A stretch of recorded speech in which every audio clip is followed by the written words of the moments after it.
This is Quigg and Cassis for Eiffel TV in association with Mathews Gym Abal. We're at the headquarters of Frank Warren. With me, I've got promoter Frank Warren. How are you, Frank? I'm my normal average self. Average self? Well, that's what I keep getting told by everybody. I'm very average. Oh, okay. I wouldn't call you average. Well, that's what the missus says. Oh. Frank, obviously it's been a bit of a frustrating time for this whole Derry Mathews-Abal situation, but obviously you issued a statement last week to say that, you know, he had withdrawn, and then you were working on sort of making something happen still for Derry Mathews. Just give us an update on what actually happened regarding Abal. Well, the WBA have now lifted Perez up to be their champion as they've stripped Abal, which has been a real pain for us. But now we've got the vacant WBA interim title between Derry and Ismael Barroso, who's from Venezuela and based in Miami. So hopefully Derry comes through that fight, and then he'll fight Perez for the full title in the summer.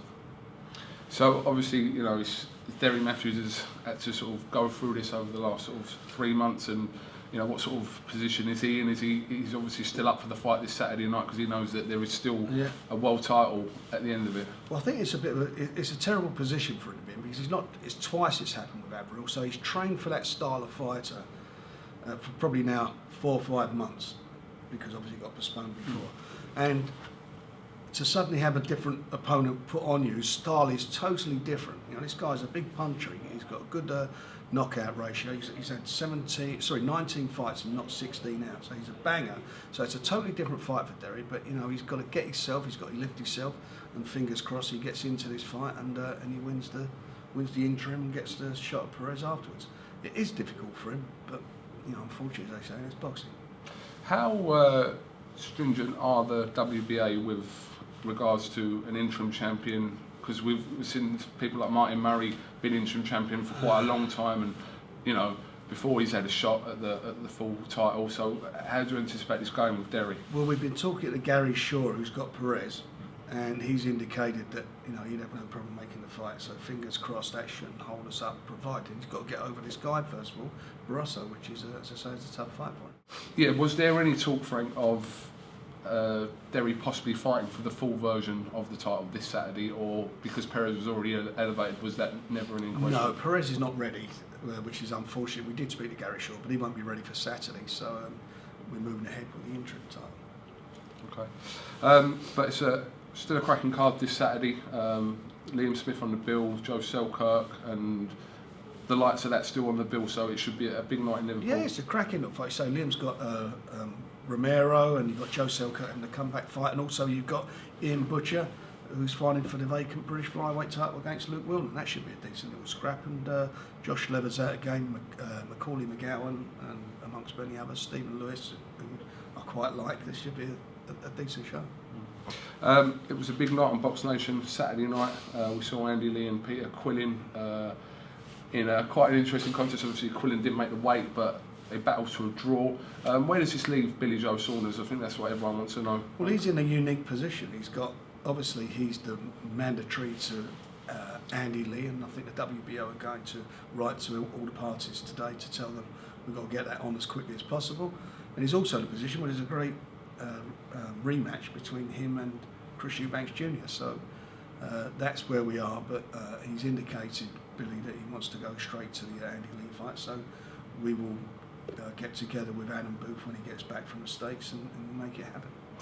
I interviewed Billy Joe Saunders the other day, and he was kind of indicating that he's going from the money angle. If the money was right, he even said to you in the press conference the other day, look, double my purse on, you know, for the world title, and I want, you know, he's coming from that angle. But for your fighter, what is the best option? Is it the Eubank rematch, or is it going straight in against Andy Lee? It's difficult. I mean, you know, the Eubank fight is probably a bigger money fight for him, but you know, he probably looks at Andy Lee as being as you know, after seeing him Saturday, maybe he thinks that he can. He's always fancied that he could beat Andy Lee, but maybe after Saturday he fancies to fight even more.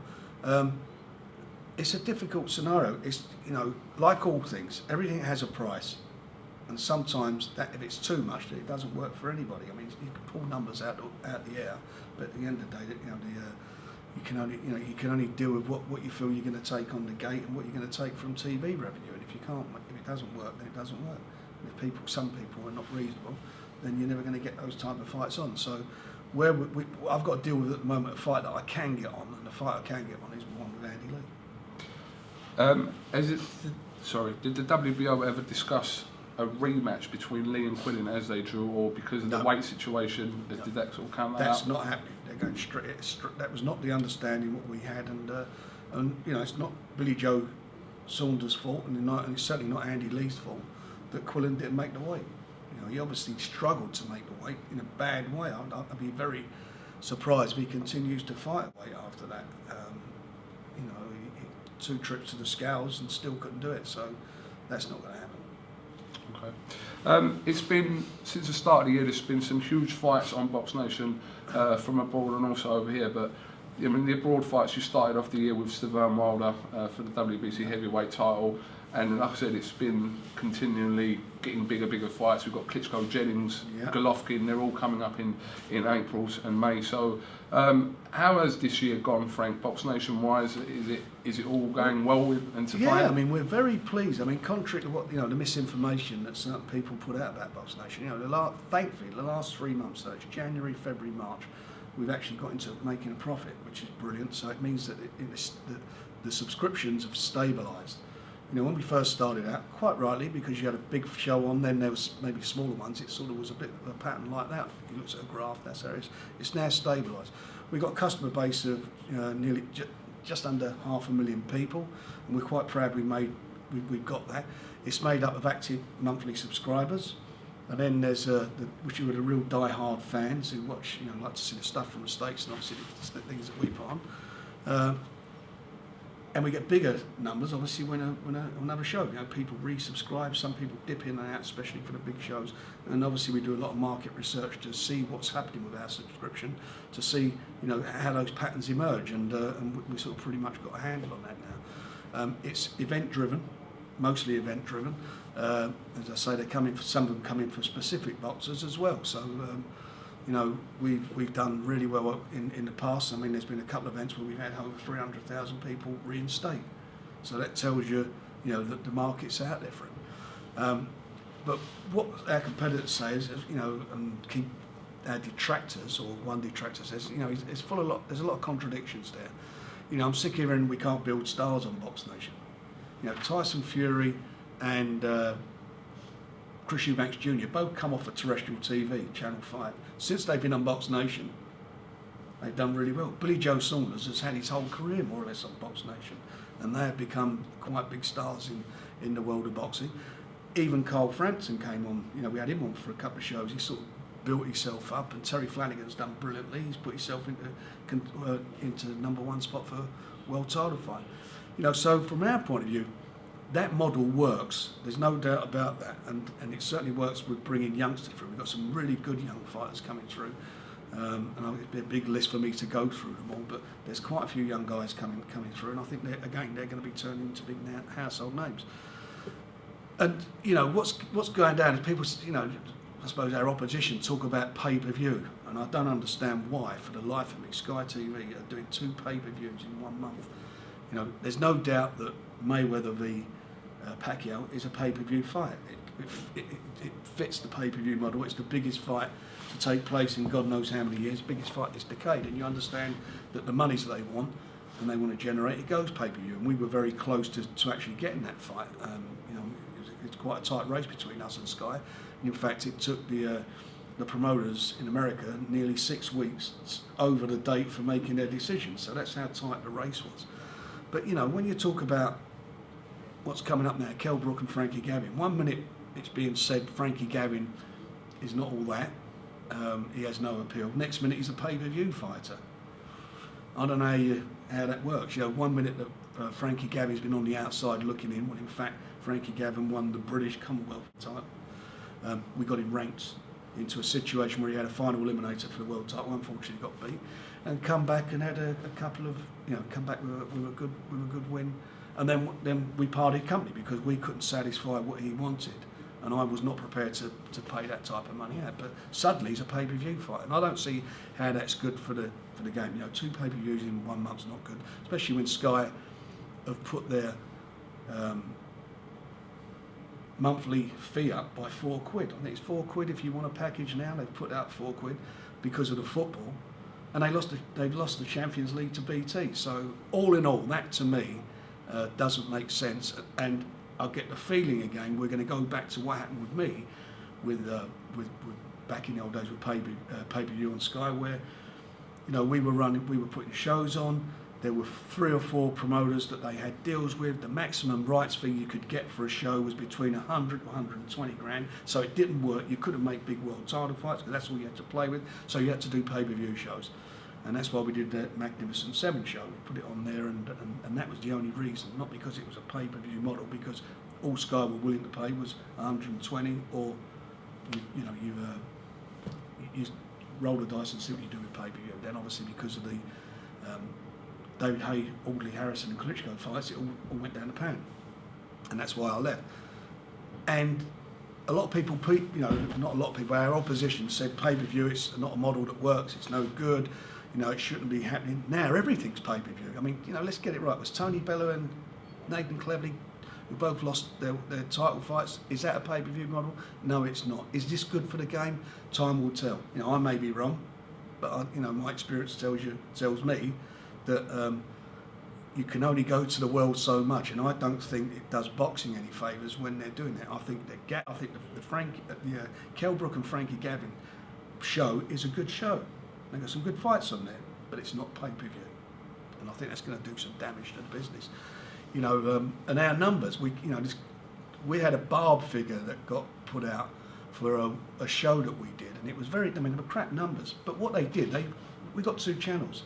We've got our HD channel and the other channel. All our subscribers, 95%, were on the HD channel.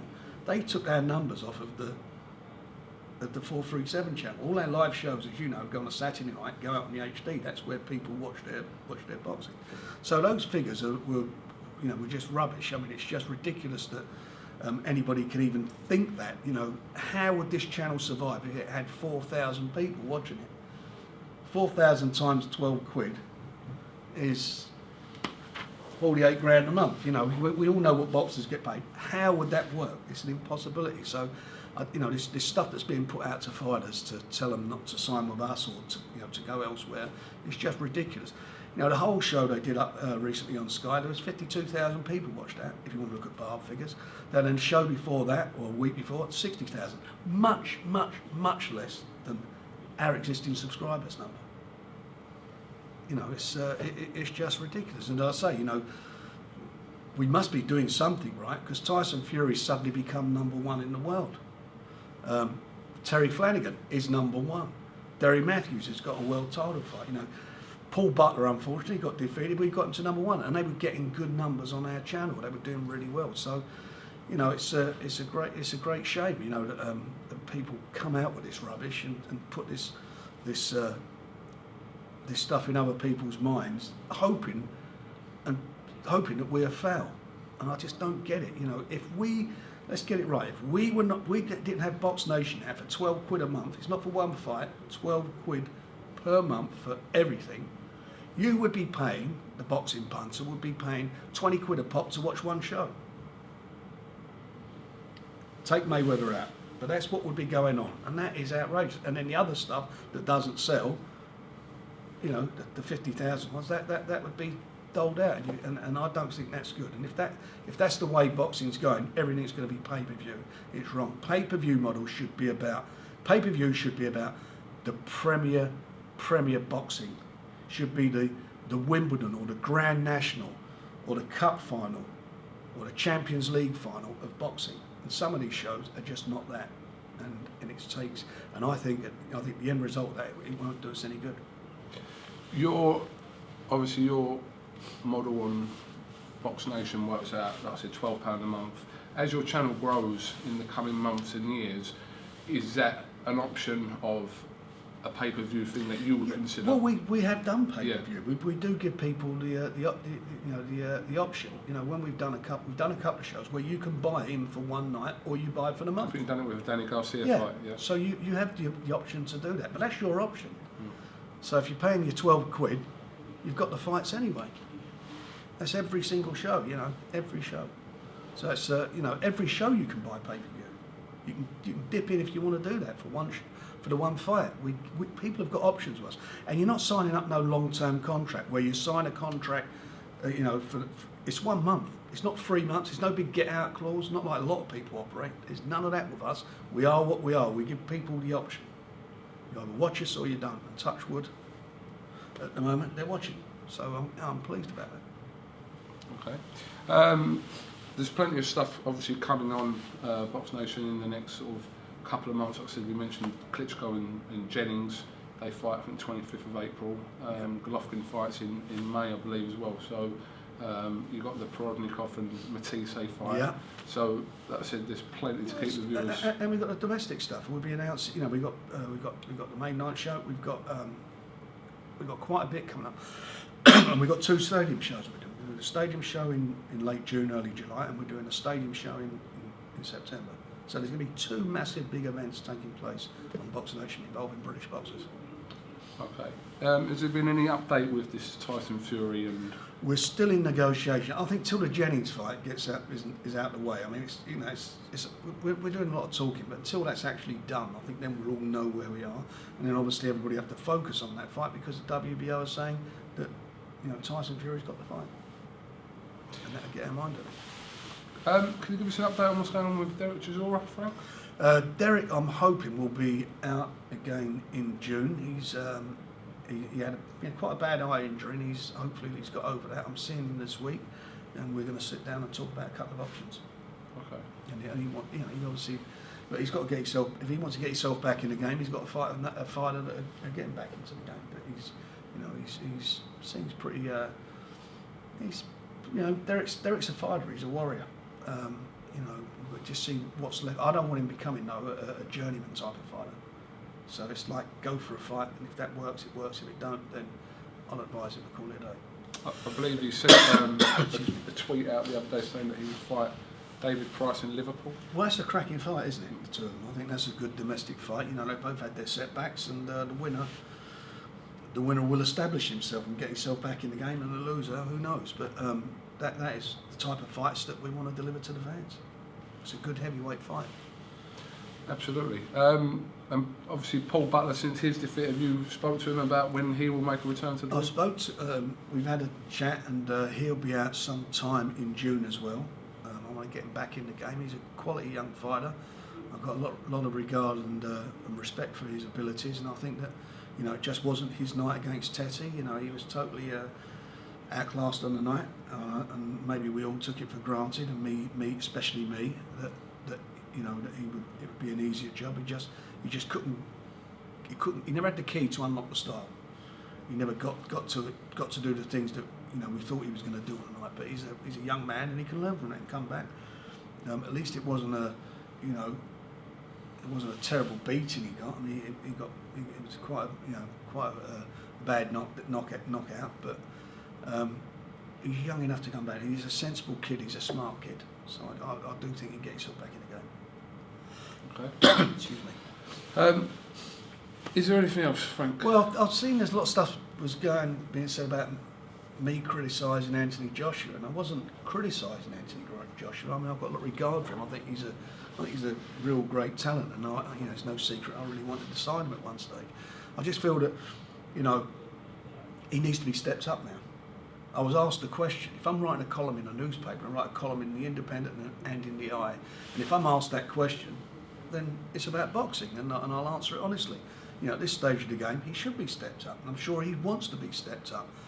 When you look at, you go and look at some of the guys who won, because he won a gold medal. He's not somebody like a Derek Chisora who turned pro with just not a lot of fights. He won a gold medal in the Olympic Games. He's fought some quality amateurs, and he needs now to be fighting for a title. I really do believe that.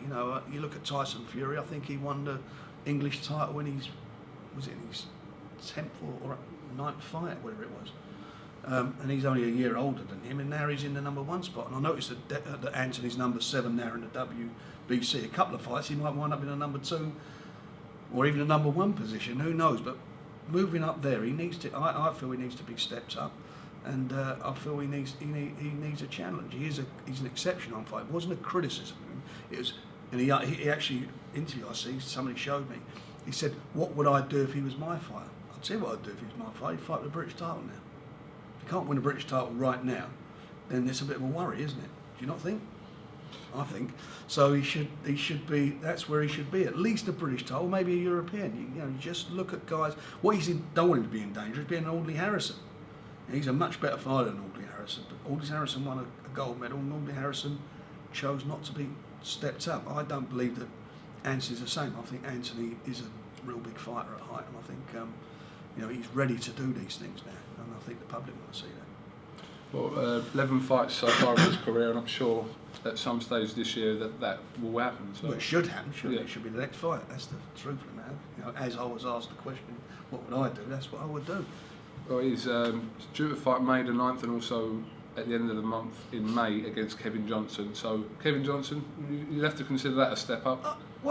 He's lost 4 or 5 of his last, 4 or 5 of his last 5 or 6 fights? He's 35 years old. He's not going to present him any danger. I mean, what everybody will be looking at that and what the story will be, can he stop him? Yeah.